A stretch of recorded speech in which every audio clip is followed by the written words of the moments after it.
Hello and welcome to this new video on how to create a cover letter using ChatGPT. So if you are new here, subscribe and press the notification bell icon so you don't miss any upcoming further videos. And let's get started.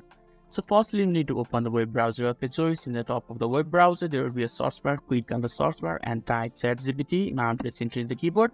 They will provide you the search results. You just have to click on the first search result, that is ChatGPT. Just click on it and the ChatGPT interface will be opened.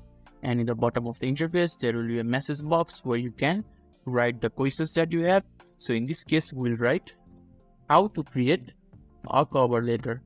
And when you have written it, you just have to click on the enter in your keyboard. After that, the ChatGPT will start giving you the answers, and you just have to integrate all the information that is given to you by the ChatGPT on your cover letters, and you will be able to create a professional cover letter. So this is how you can easily write a cover letter using ChatGPT.